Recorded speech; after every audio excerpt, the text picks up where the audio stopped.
studio tour, studio tour. We're gonna do a studio tour. That's when we do a tour of the studio, not when the studio goes on tour. It can't go on tour, it's stuck to the floor. Studio tour, studio tour. We're gonna do a studio tour. Gonna look around, gonna listen to sounds, but we can't move the studio, it's stuck to the ground. Studio tour, studio tour. We're gonna do a studio tour. Gonna take you round the musical abode, but let me be clear, I can't take it on the road. How many times do I have to say the studio's here, I can't take it away? I don't really care if that's not what appeals. A contract to you, it hasn't got any wheels.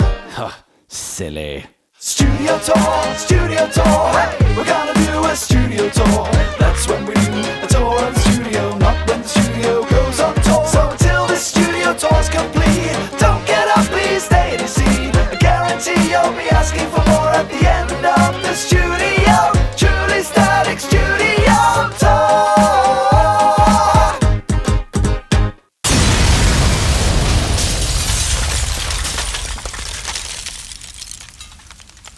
That poor whale. Now, a lot of people, particularly on Patreon, have asked me to do a studio tour, so I'm going to do one.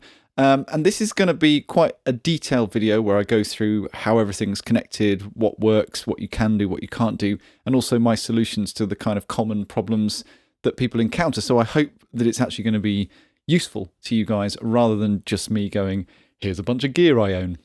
Anyway, here's a bunch of gear I own. Let's start with the most powerful piece of technology in the entire studio, the one we all take for granted, the computer, because they're everywhere and they're boring, but they are unbelievably amazing. Now, it's kind of a bad time to do this video in terms of PC because I'm due to upgrade shortly, so perhaps I could revisit this once I've upgraded and go through that. So I tend to change my computer in the medium term every 5 to 7 years, and this one is now 6.5 years old, so it's not really that useful to go through the spec of that because it's, on its way out. But essentially, it's about having, the fastest processor you can get, SSD drives for streaming your samples, as much RAM as you can get, and not filling your computer with loads of stuff that's running in the background and taking up processing. I'm fortunate to have a lifelong friend who builds computers, and he's built me several, and he built that one. And he's really, really generous and just charges me the cost of the parts. So for me, it's a no-brainer to be on PC. I have used Macs extensively as well, had successes with them, had problems with them all. I don't think you can really go wrong. So yeah, that's probably, unfortunately, about all I can say about the PC at the moment. Apologies if you wanted more information about it. In my computer, I run Cubase, and I have done since the heady days of the VST SX crossover of about 20 years ago. The earliest recording I did was all on just cassette, play and record kind of thing. Then our school in the 90s got a 4-track cassette recorder. And our head of music, hi Jan, if you happen to be watching, very kindly used to let me borrow it over weekends. That was a brilliant way to learn the very basics of recording. And then later there was an 8-track knocking around, which was either the school's or someone else had it. I can't remember why, but I used to borrow that. And then when we went to studios, local studios, those would still be on tape. And I remember going to White House Studios in Weston-super-Mare. Don't know if it's still there. I should have looked that up. Hi, Martin, if you're still around. And that was brilliant, 16-track tape. And, I remember having the mixing desk and there was the speakers and behind it was a wall because there was no computer. Brilliant way to learn how to record. And it wasn't until, I think, maybe 2000 or 2001 that I actually experienced a DAW, which would have been Pro Tools, which was in Christchurch Studios in Clifton.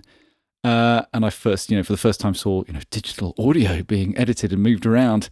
And I didn't go to university when most people do. After school, I went in my mid-20s.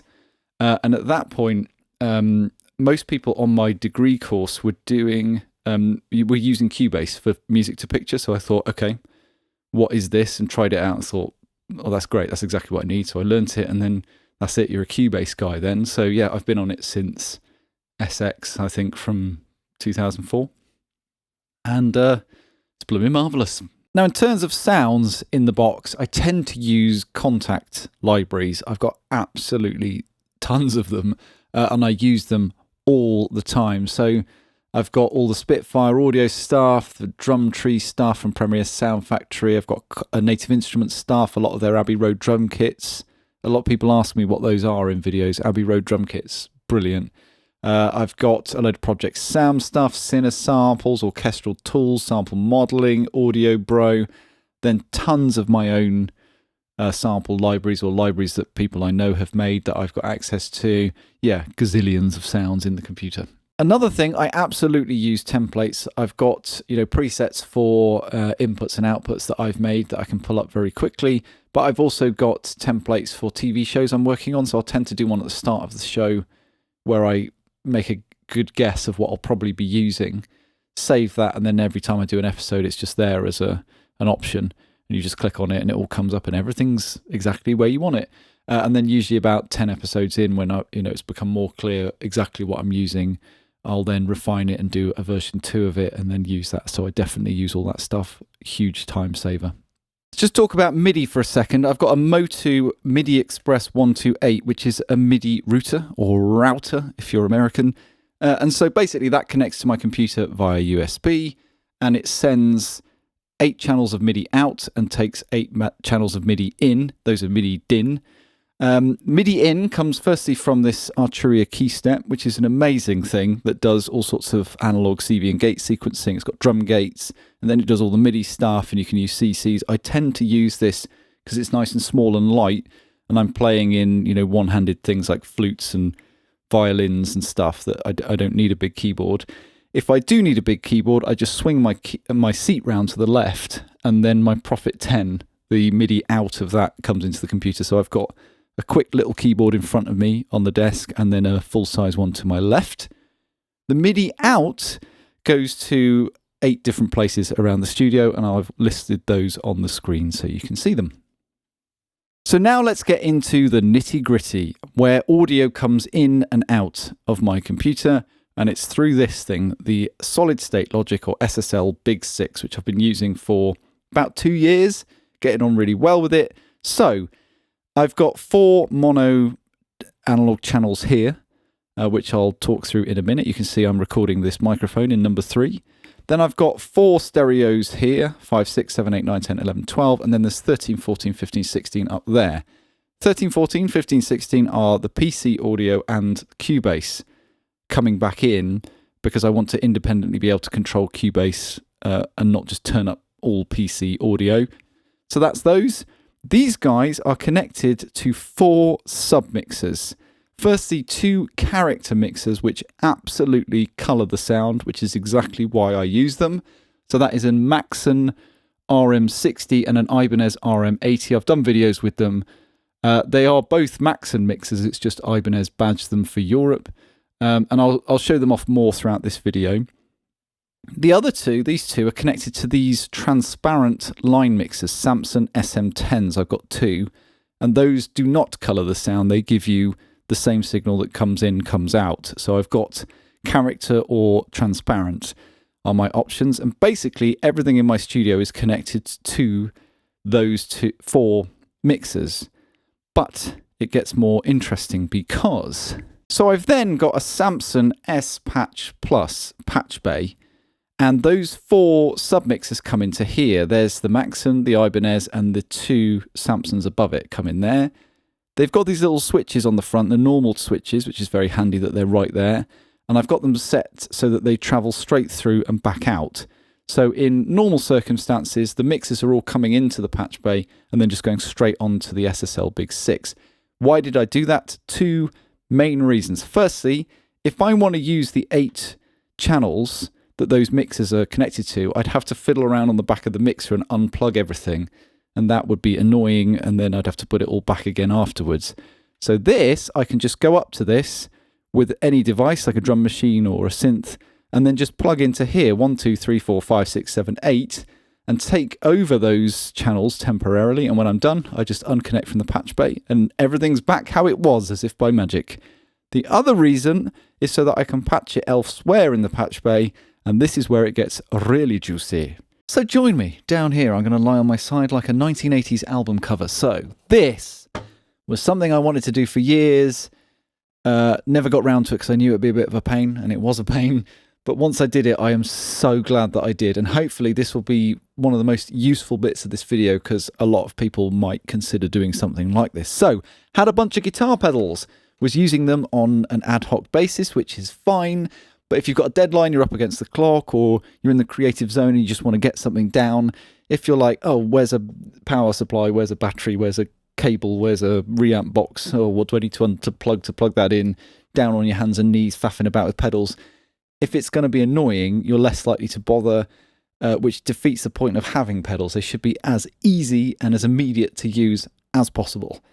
So this is the solution, and it works, and I'm really, really pleased with it. So I needed something to put them in. I didn't want them on a pedal board. I wanted them in some kind of upright display, and the solution was these rack drawers, which are available from basically all the usual retailers.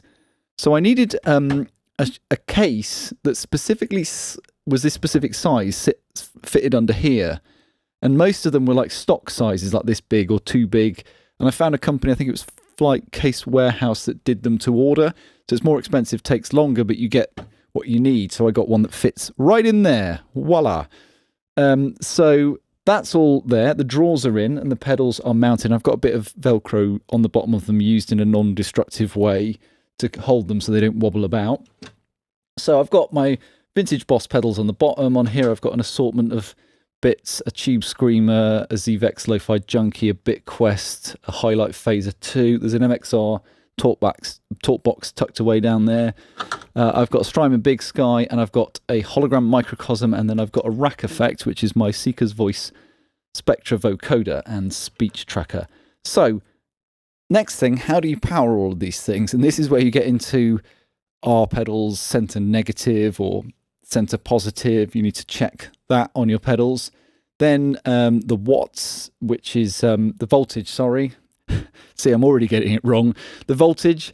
So a lot of them are 9 volts, but some of them, like these Vintage Boss ones, were 12 volts that are then stepped down inside the pedal to 9 volts. And if you run them off a battery, they then just pull 9 volts from the battery. Really peculiar. I don't know why they did that, but so I needed a combination of, it was mainly 9 and 12 volts, I think I needed. There might be some exceptions. So that's the next thing. And then finally, it's the current. So this depends on the pedals. Like some of these old analog ones just pull like tiny amounts, but some of these ones up here, the modern ones that are basically like a computer, might pull like 400 milliamps or something. So I needed to match all the power requirements of all these pedals, or have something where I could configure the power solution so that it worked. And the answer was, is tucked back there, I'll put a picture up of it on screen, is a Chox DC10. And with a combination of the dip switches and the cables it comes with and everything, I could get the right combination of everything to power all of these pedals, with the exception of that one that just runs off its own power supply, and this runs off a kettle lead. So they're connected on the back to the wall on an extension, and I just press one cable and the whole thing comes on. Yay! Which is what I wanted, and it works. So that was the power problem. Next problem, connecting them up. So I considered putting them all on the patch bay, every single one, but it's just too much. Didn't need to. So they're in groups. Like signal comes in here, runs through all 4 of those pedals and comes out. And I tend to just use one at a time. Same here, in, through, and out. And then these guys are connected discreetly, stereo in, stereo out on both. And then this is brilliant. Modulator and carrier and output of the vocoder are connected to the patch bay. So anything can be modulator, anything can be carrier. I say this all the time. Vocoders are not just for doing the robot voice. You can do any combination of 2 signals through them.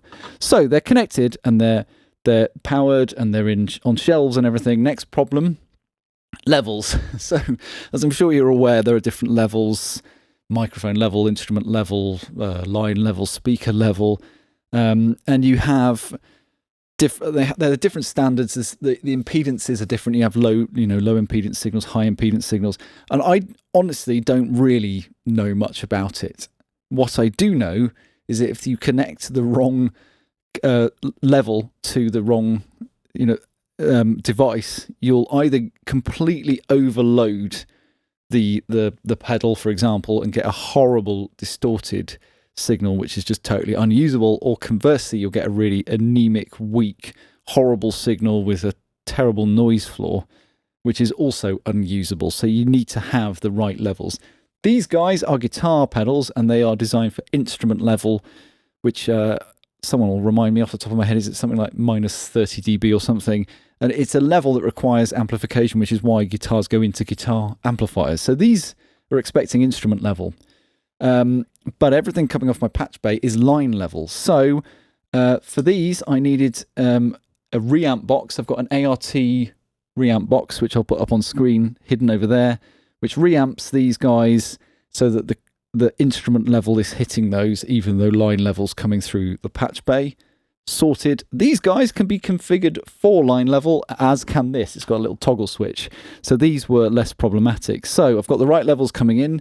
Next problem, these, when they came back out, I think due to the nature of unbalanced guitar signals and, the amount of cabling that was running around and, LEDs in the vicinity of the pedals or whatever, I was getting some noise that I didn't want, some hum and buzz that was just a little bit too much to work with. It wasn't terrible, but it was definitely there. So to solve that, I've just got 2 DI boxes on the outputs of these, which convert them to balanced signals, which then come back in on channels 1 and 2 on my SSL Big 6.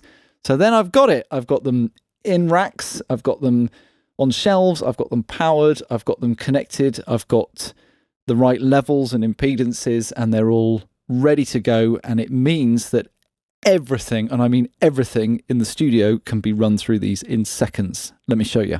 So back up here, I've got an Excel spreadsheet of where everything is on here, and I can just take, the whichever channel it is that my instrument's coming in, and then just send it to the pedals in question. Or if it's a stereo signal, I can take, both out and send to both left and right inputs of the pedal. Some of the pedals come back into the patch bay, and then I would patch them over to go back over into the Big 6.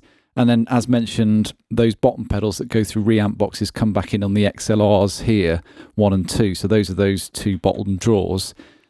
USB audio works both ways, of course. Audio can go in and it can come back out again via USB. So in my DAW, if I've got some audio I've recorded, or I've got a VST that just lives in my computer, I can very quickly set up an output in Cubase, choose the channel in question, say channel 4, here, and then just route it to that channel, and then the audio will come back into the desk. If I press USB return here from USB on that channel, it will come back into the mixer. From there, I've got the 2 stereo cues, which are effects sends of this mixer connected to the patch bay, so I just activate one of those, route it. You can do it left and right or middle, and you've got a gain. And then the audio is coming back out of the computer via USB into the mixer, and then via the stereo cues is coming back into the patch bay, from where I can route it into whichever pedals I want. And then it will come back in again, either through the patch bay or through channels 1 and 2, depending on what I do. So really, everything, either in real time or after the fact, can be run through those pedals, which is wonderful. I thoroughly recommend it. I'm going handheld. So monitors, I've just got one set in here at the moment. I have got more monitors than this, but I don't tend to need them because I tend to listen to stuff in other spaces and on headphones. And everything I do goes to a post-production house where they do the mix with the dialogue and the sound effects as well. So there's another layer behind me, another check. So I've got these monitors. I know them well. They're not amazing monitors, but I'm familiar with them, and that is important.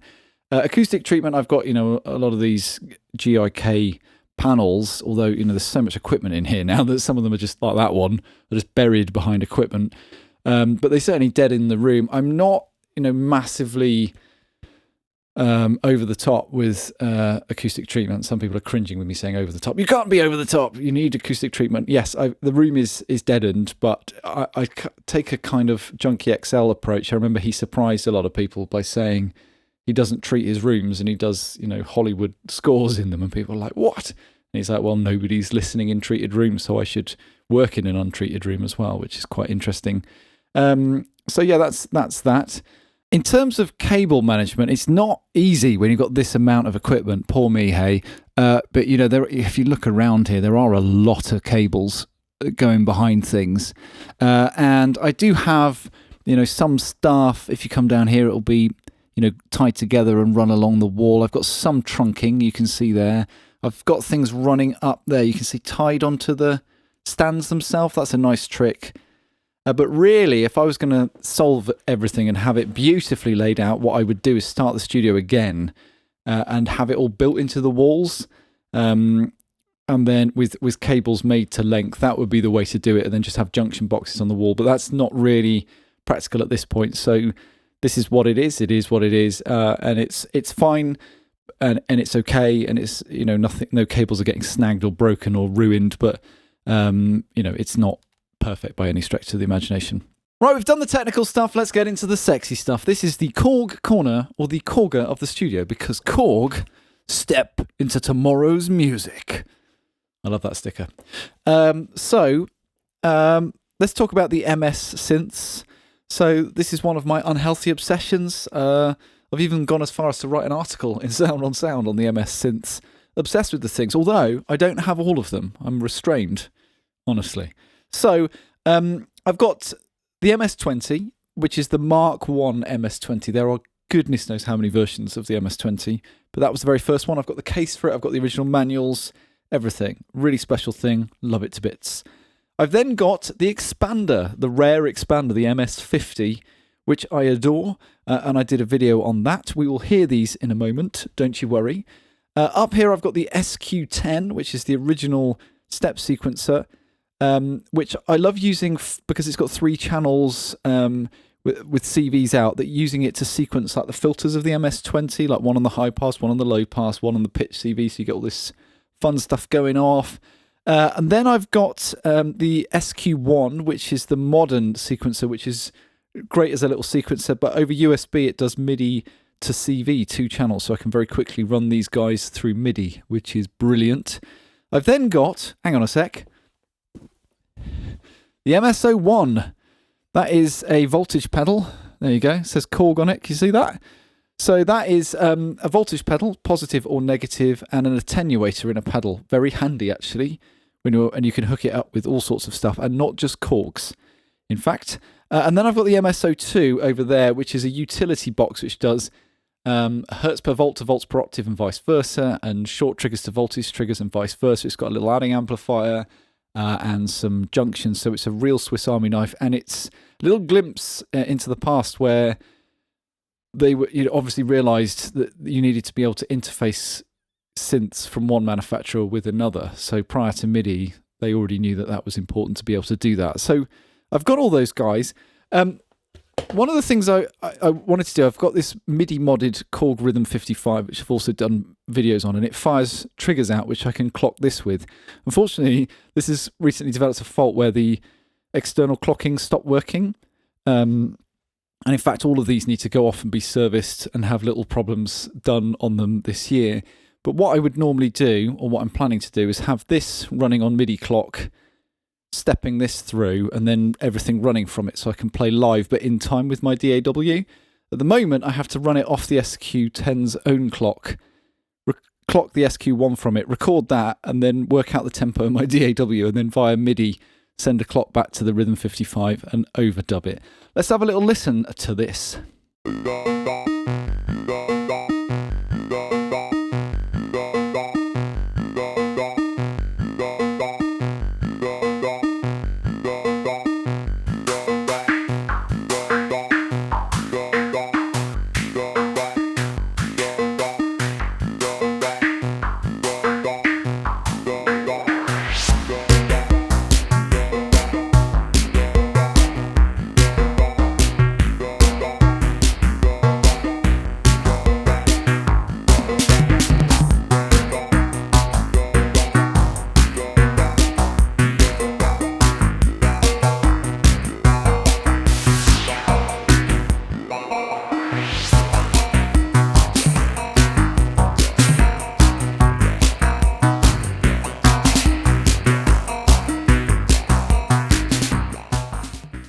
So one of my patrons on Patreon asked me to explain why I have certain synthesizers, so I'll take this opportunity to explain. So these are a case in point. They have got bags of character. They've got these really quacky filters that are really vocally and just really alive, and they just feel like kind of personalities in your studio. They don't feel like vanilla things that you're just like, oh, that's that boring thing. And I use these all the time. They're just always these really lively sounds.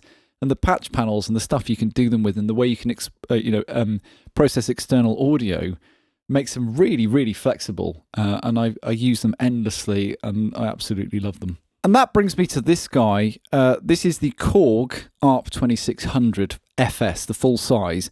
Now, I missed out on this originally. They sold out. They weren't even announced, and they sold out because everyone was naughty and knew about them and got their pre-order in, and they went, it's sold out. But I had my name down in case there was a second batch, and there was, and I got one last year.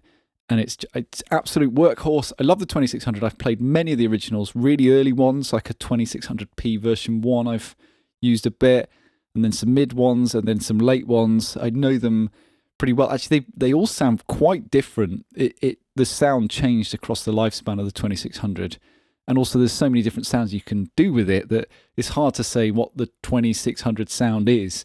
But this fits right in there, in my opinion.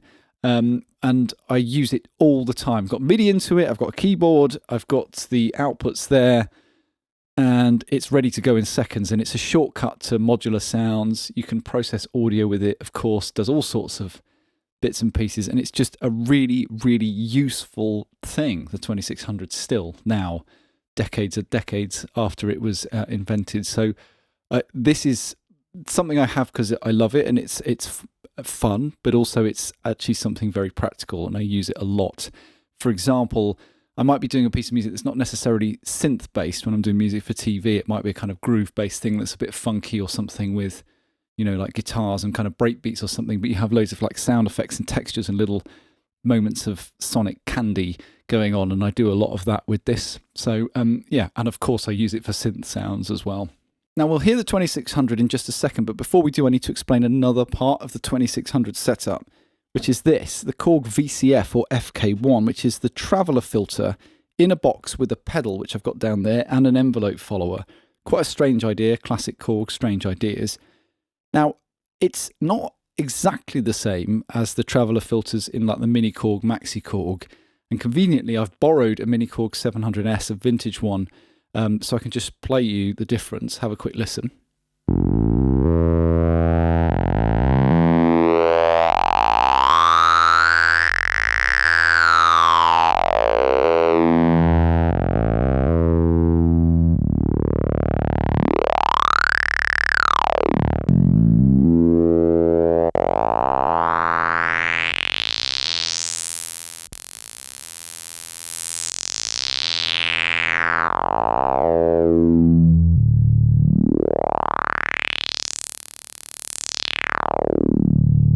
So not identical, but what they both have is this absolute Korg character where it's just a really over-the-top, brilliant sounding filter.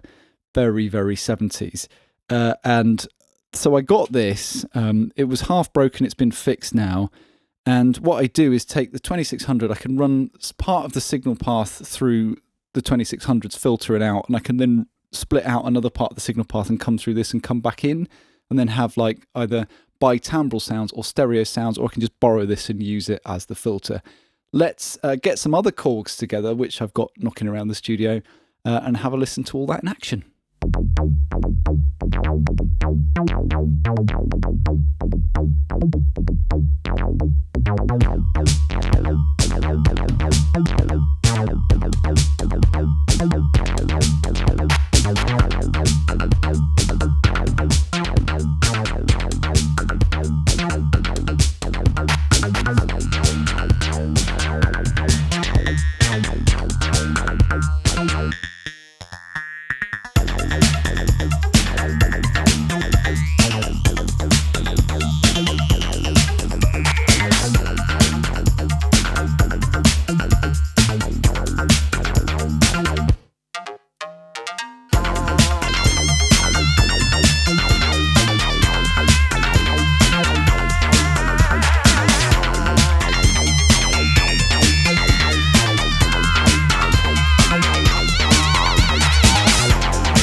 couple more bits in Korg Corner. This is a gorgeous Trident Mark 1, which I will get a dedicated video, don't you worry. But for now, I'll just give you a little taster because it's quite something.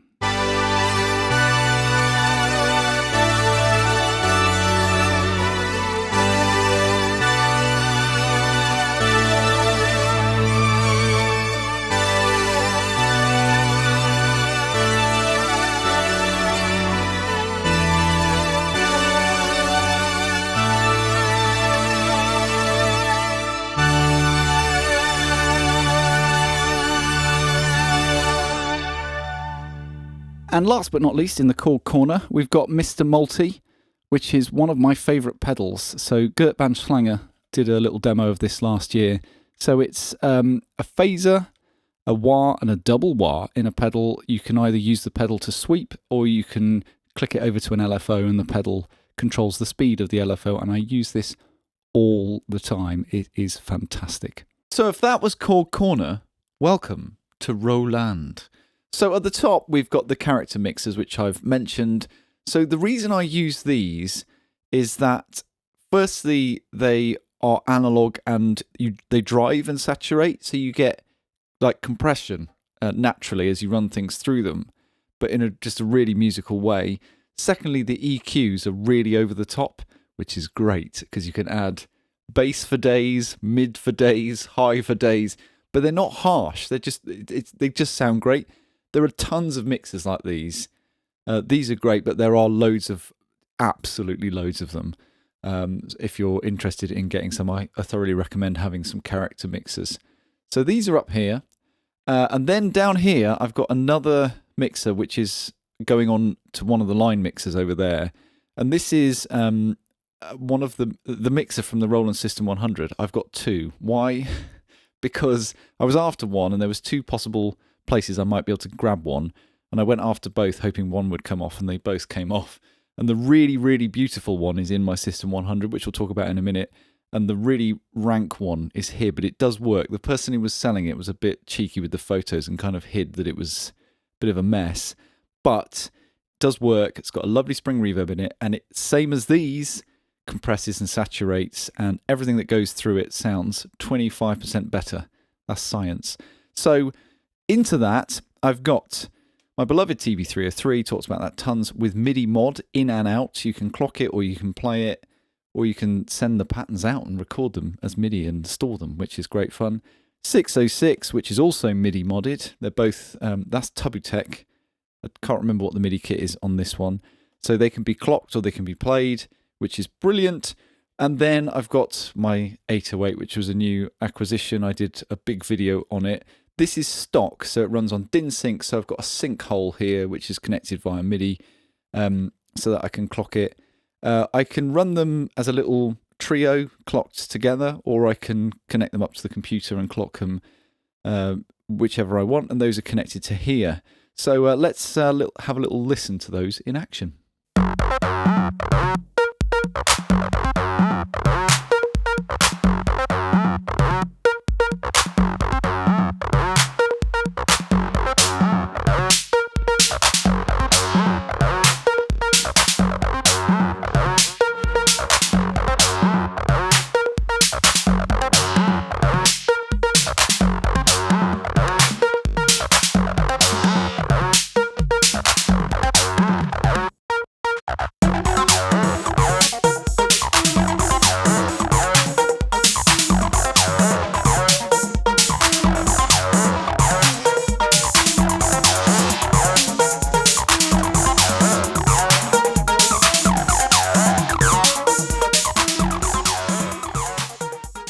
Next rung down, we've got the Black Corporation.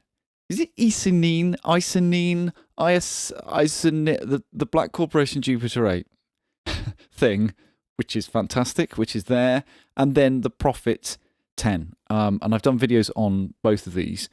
Now, the Prophet is, as I mentioned, got MIDI out, but it actually goes MIDI out into the Ise-Nin, so I can play it, and then it goes through and onto the computer.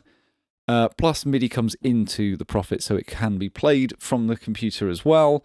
And what I love doing is, because the Prophet has got a mono output, is doing a mono sound on the Prophet and then a stereo sound on the Ise-Nin, and get a lovely triple layered thing going on. Sounds lovely.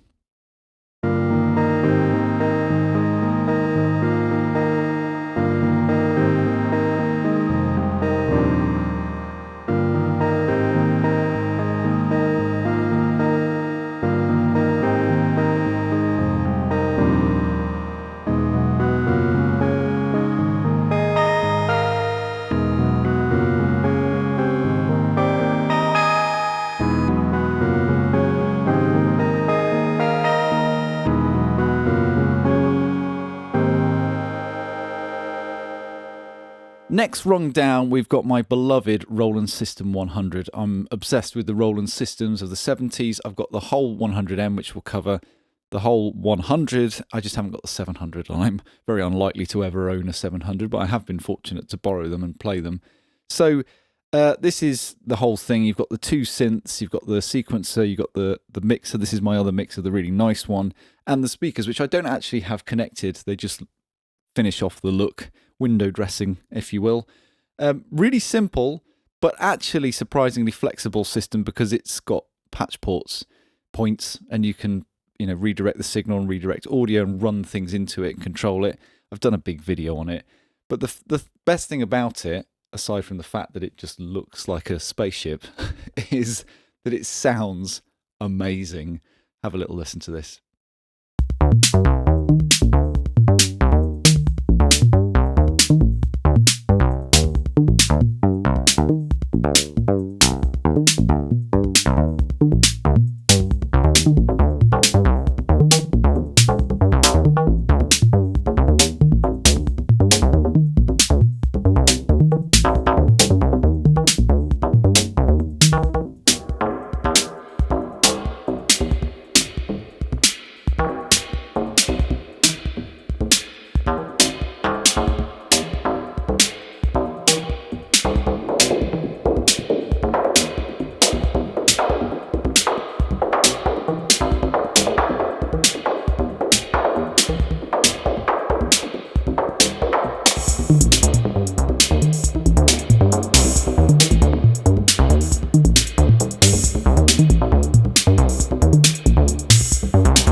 So join me down here on the floor at the bottom. So samplers, Euler S2400. I did the video manual for this twice because they were so good at listening to customer feedback and suggestions that they updated it that much that the video manual no longer made sense. So we had to do it again. So I've been to the depths of this twice. And it is an amazing thing. A lot of people use them. I see them quite a lot. Stunning unit, this. And then I've got a vintage EMU SP12 Turbo with some JazzCat mods. This is mostly restored. It's got a few little bits and pieces to do on it. And I used this in a video last year with the Genesis discs.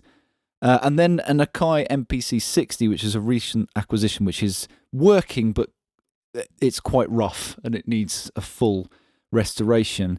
And then I will decide what I'm keeping sampler-wise.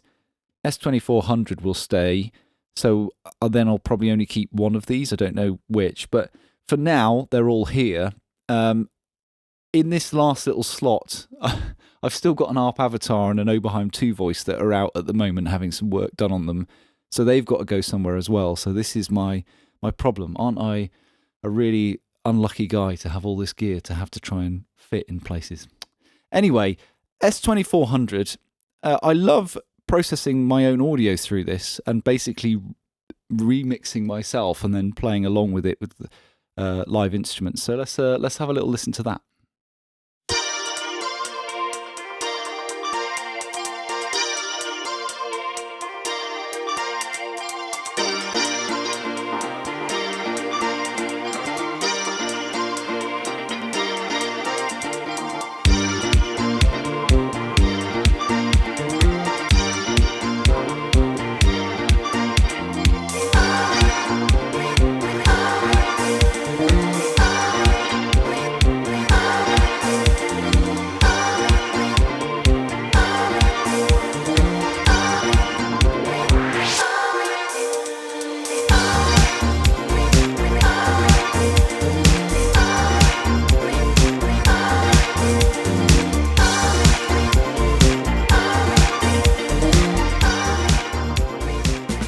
So, a big thing, guitars. So, I've got two main electric guitars. This is a Squier Jagmaster, which I've had since about 1997 or 98.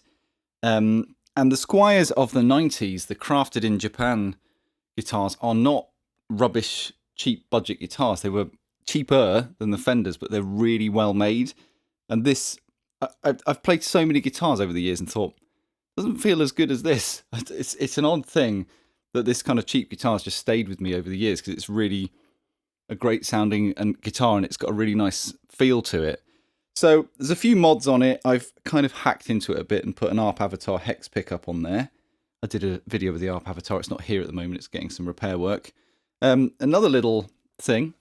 On the back, there's a feeder sticker, and they're worn off, but I've got the signatures of feeder, including John Lee, rest in peace, John, because I was in a band that opened for them and My Vitriol, brilliant bands, many moons ago.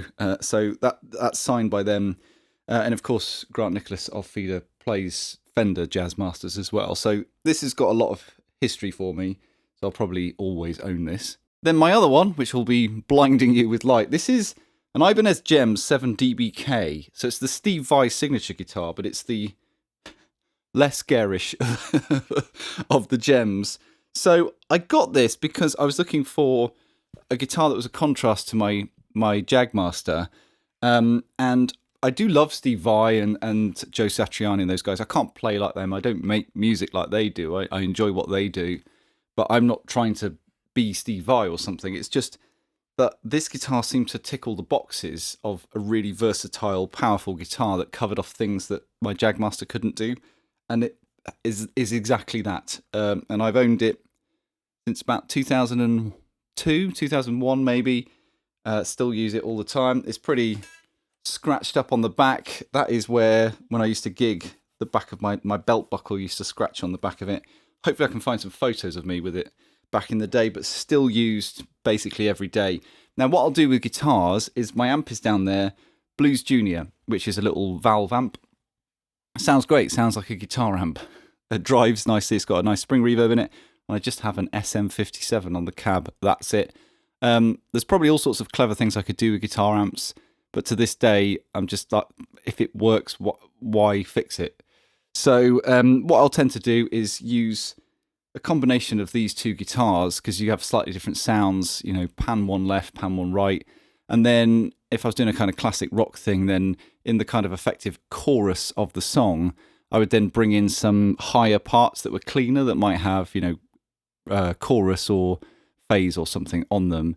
And that just seems to work. So I'm still doing that now, which is pretty much what I did when I was, you know, a teenager as well.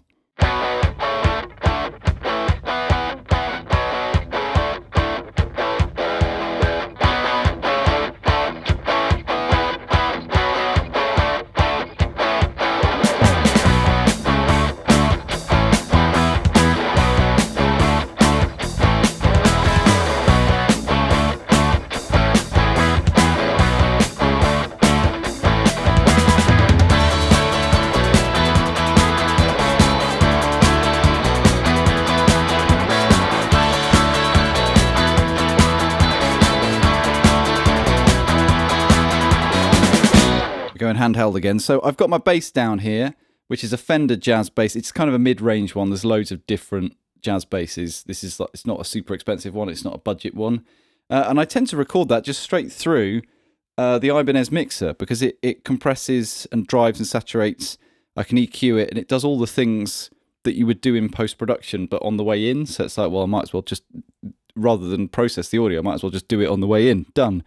There's then a really nice classical guitar, a Spanish guitar, which used to be my mother-in-law's. She's had it since the 60s, and that is gorgeous. Let's have a little listen to it.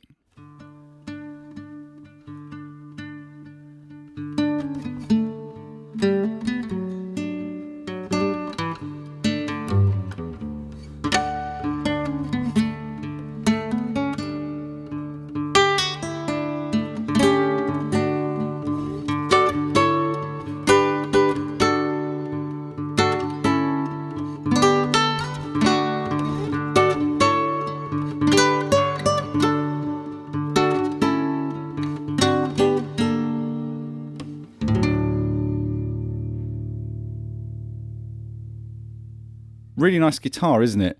And it's obviously got a lot of personal meaning as well. And I just tend to record it with one mic, which is the AKG C414 that you see. And sometimes I might do it in stereo, but a lot of the time I overdub and pan. I don't tend to do a lot of stereo recording. Then at the back, tucked away, I will pull it out, I've got a Dan Electro Baritone, which is a nice contrasting guitar. I got it for one specific job many years ago where we were doing like Quentin Tarantino / Dwayne Eddy type of stuff. And the easiest thing to do was just buy a baritone guitar to do it. And the job paid for the guitar, and I've kept it ever since. Let's have a little listen to that.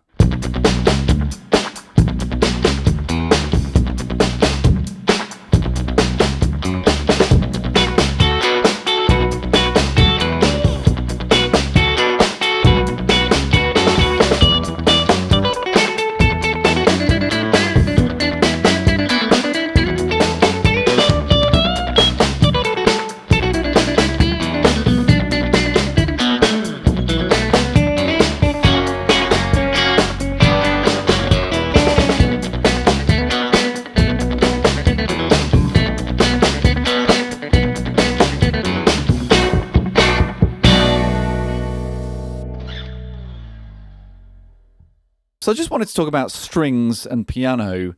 This is more of a heritage thing than something I do nowadays. So basically, when I was starting out doing music for picture, the sample libraries were really primitive, which was a lot to do with the what you could do with computers at the time. You couldn't have gigs and gigs and gigs of samples loaded in, and the processing power wasn't able to do certain things in real time. So the sample libraries were a bit like the next train at platform 3 is the 722. It was just disjointed. And that's why a lot of people used certain patches at that time, like the pizzicato patch, because it was short and plucked, didn't suffer as badly. And so there's loads of scores from the early 2000s that are just pizzicato all the way. I'm looking at you, Desperate Housewives. I struggled with this, and it just didn't sound very good. And so it was cheaper than to get libraries to get like a violin and viola. And I did briefly have some lessons. I was never very good. I found it very difficult to play, and my bowing was terrible and still is terrible. But what I could do was actually play really simple parts that sounded like they were played as a series of notes rather than a set of unrelated samples. Plus, at the time, it was quite fashionable for that more intimate sound, because like of Amelie and Eternal Sunshine of the Spotless Mind. And a lot of the sample libraries were like, 64 violins in an enormous space with huge vibrato.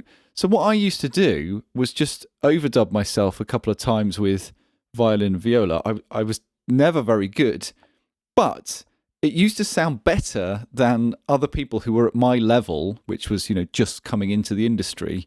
I used to get the jobs because my stuff sounded better than theirs, because they were using libraries and they were really limited by what the libraries could do.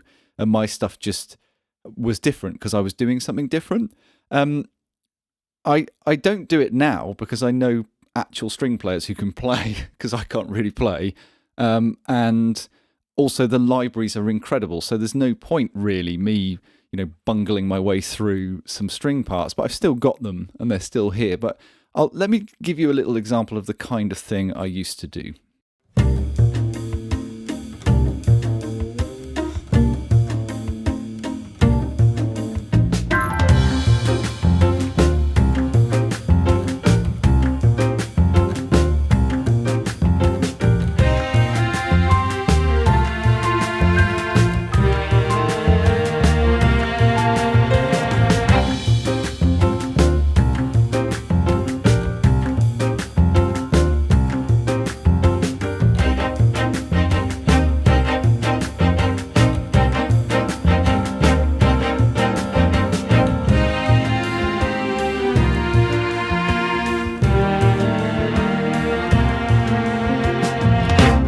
So we're going to do the Beast. Now, I'm sure you're sick of the sight of this thing, but it's my favourite synth, and I guess I shouldn't apologise for using it all the time, especially as it took me so long to find all of it.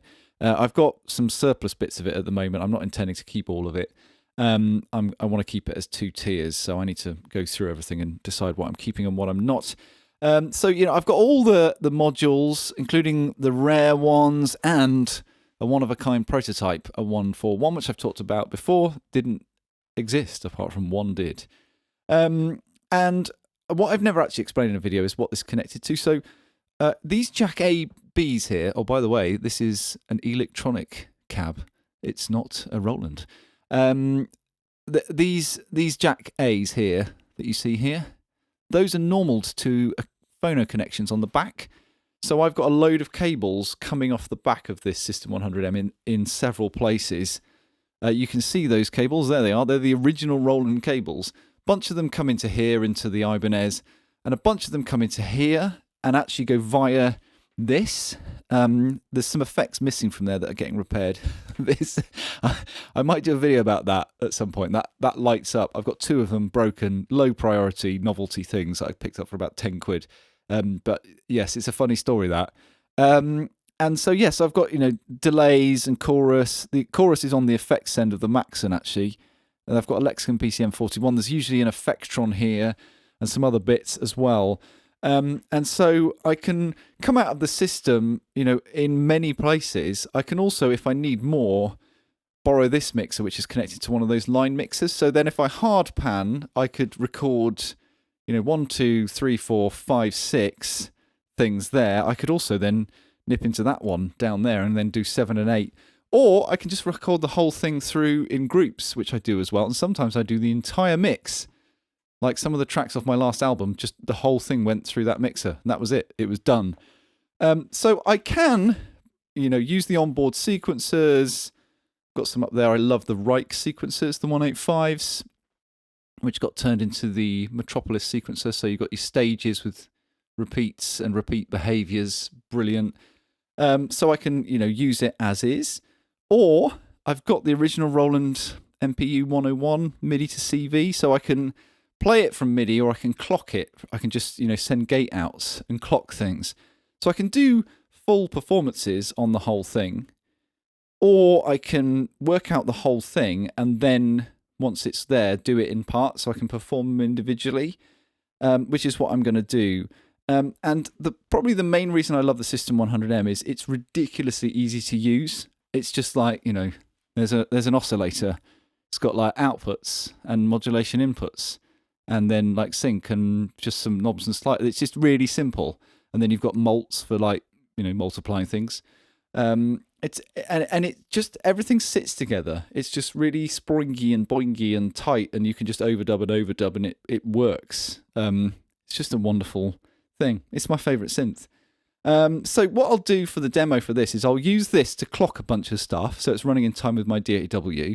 I'll take like a drum tracks, looking down there, process it through the 100M and through these effects and through the mixers, and then I'll overdub, work out all the parts on the whole thing, and then overdub them one by one, which is one of the many ways I can work with this. And yeah, you can hear the beautiful system in action.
Okay, last but not least, it's just in the corner temporarily while I'm moving some other stuff around, is the Roland Juno 6. This was the first analog synth I owned. I had other synths, but this was the first analog one.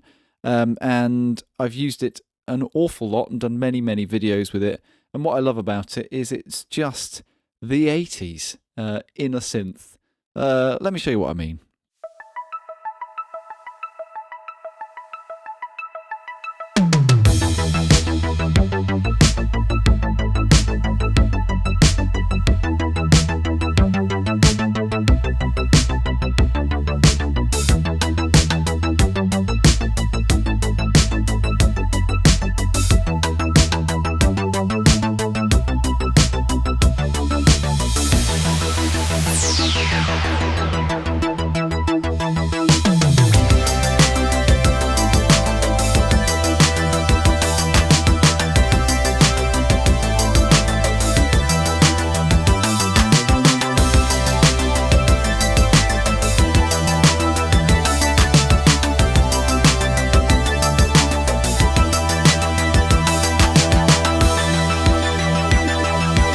So there we go, studio tour. I hope that was interesting and useful. If it wasn't, then you can blame all the people who asked me to do this video. Huge thank you to my patrons on Patreon. Thank you to you for watching.